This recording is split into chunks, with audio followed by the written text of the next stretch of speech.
This is the most important thing you could ever do in a demo experience. It is not showcasing a feature or an advantage or doing anything within the demo. The number one converter or non-converter in our demo experience, and we've done 500 sales qualified leads in the last 3 years.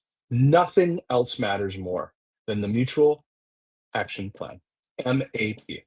The mutual action plan, I'm going to visualize this for you, and I'm going to give you the situation, the challenge resolution. The situation is you bake out these incredible leads from marketing, from sales, from referrals, from customer upsells and cross sells.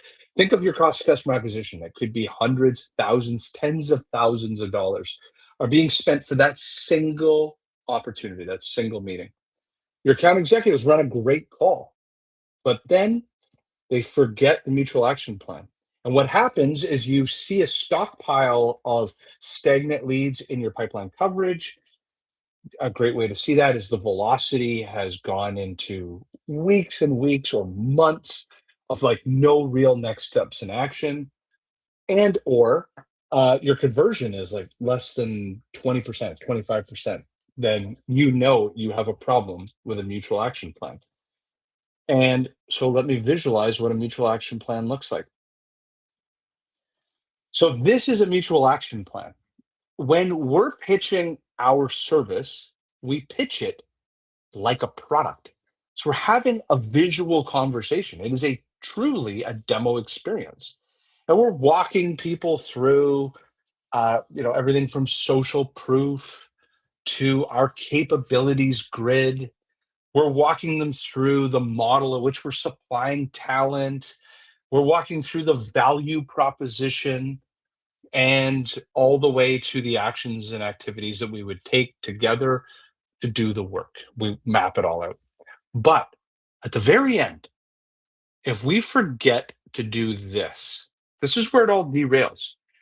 We win 40% of our opportunities if you average it out across our 5 core lead sources, each lead source being a little bit different. But if we forget, as an example, to book a meeting in a meeting, that will fall to 20% conversion. So nothing else I could do in a call is more impactful or has, can destroy a deal like not booking a meeting in a meeting.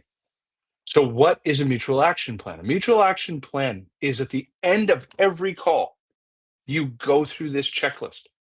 Like overtly, you go through this checklist and you ask yourselves the following questions. The first is, do we have alignment between what you are seeking? Did we articulate or did you cover the problem that you're having and that we mapped it one for one with a service or a product that we offer? You want to validate this question, asking what and how based questions. Is there clarity? Let's kind of reiterate. You said you had this problem. I showed you this solution. Did we align the two? Great. Next, did we align as to where you sit in the buying committee, who's on the call, who's not on the call that needs to see this, that is also part of the buying committee? So map for me the champions, influencers, and decision makers and potential detractors that all make up this buying committee, and how does buying happen? And this is almost like using parts of MEDIC. And in fact, that's the qualification criteria we like to use. So you're trying to assess the decision-making criteria and the decision-making process.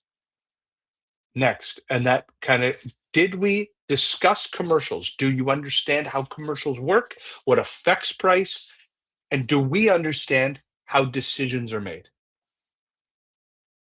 Do we understand what success looks like to you, where you'd want to be in 30, 60, 90 days? And again, is there clarity on what we would do to onboard and launch in that first 30 days? And then finally, do you mention that there were other people that needed to be on this call? Do we have a meeting booked in a meeting to ensure that the buying committee, that we call this the building consensus call, is that scheduled in our calendars that we have a building consensus call.